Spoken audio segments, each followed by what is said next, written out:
দক্ষিণেশ্বর কালী মন্দিরে ঠাকুর শ্রীরামকৃষ্ণের সঙ্গে এক অনন্য সম্পর্ক ছিল কাপ্তেন নামক এক কুকুরের। ঠাকুর নিজেই তাকে খাবার দিতেন, স্নেহ করতেন। আর জানবো সেই কাপ্তেনের অদ্ভুত কাহিনী, যিনি ঠাকুরের কৃপায় ধন্য হয়েছিলেন।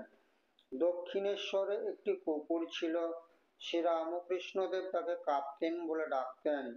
সে প্রায়ই ভবতারিণী মন্দিরের সামনে চাতালে বসে থাকতো।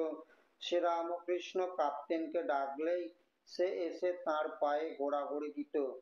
তিনি তাকে লুচি সন্দেশ খেতে দিতেন, বলতেন, দেখ, এত যে কুকুর রয়েছে, কই কেউ তো মায়ের সামনে বসে না, গঙ্গার ধাপে বসতে, গঙ্গা জল খেতে এর মতো আর কাউকেই তো দেখিনি।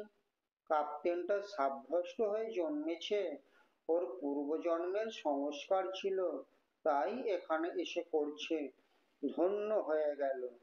শ্রীরামকৃষ্ণ দক্ষিণেশ্বরে তার ভ্রাতুষ্পুত্র রামলালকে বলেছিলেন, দক্ষিণেশ্বরের কুকুর বেড়াল পর্যন্ত ধন্য হয়ে গেল, দেখ না, মায়ের প্রসাদ খাচ্ছে, গঙ্গা দর্শন করছে, গঙ্গা জল খাচ্ছে, মন্দিরের চারদিকে যাওয়া আসা করছে। ঠাকুর যেমন কাপ্তেনকে স্নেহের আশ্রয় দিয়েছিলেন, তেমনই তিনি প্রতিটি প্রাণে ঈশ্বরের উপস্থিতি দেখতে শিখিয়েছিলেন।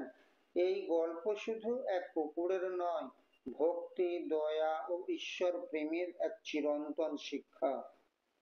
জয় ভগবান শ্রীরামকৃষ্ণ দেব কি জয়।